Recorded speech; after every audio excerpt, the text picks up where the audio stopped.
सख्खे बंधू श्रीनिवास पवार यांनी उपमुख्यमंत्री अजित पवार यांच्यावर अत्यंत वाईट शब्दात टीका केल्यानं बारामतीमधील नागरिकांचा संताप झाला आहे। त्यामुळे जाहीर पत्र लिहून बारामतीच्या नागरिकांनी त्यांना उत्तर दिलंय।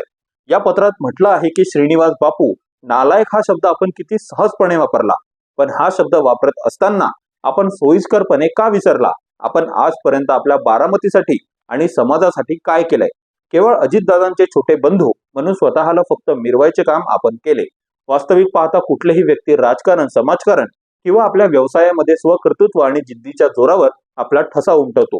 अजितदादांच्याकडे पाहिलं तर ते सर्व क्षेत्रात त्यांनी आपला ठसा उमटवलेला आहे। आज अजितदादा पहाटेपासून रात्री उशिरापर्यंत सर्व कामं करतात, जनतेमध्ये मिसळतात, त्यांची कामे मार्गी लावतात। हे बारामतीकरांच्या बरोबर संपूर्ण महाराष्ट्राला माहिती आहे आणि त्याची कबुली इतर मान्यवरांच्या बरोबर खुद्द पवार साहेबांनी वेळोवेळी दिली आहे।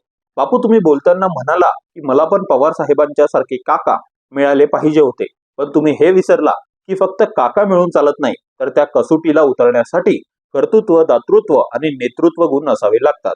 पण तुम्ही आज अचानक सपत्नीक पुढे येऊन अजितदादांच्या बद्दल जे मत व्यक्त केले आहे त्यामध्ये कुठला तरी स्वार्थ नक्कीच लपलेला आहे, अशी शंका सुद्धा पत्रात उपस्थित केली आहे।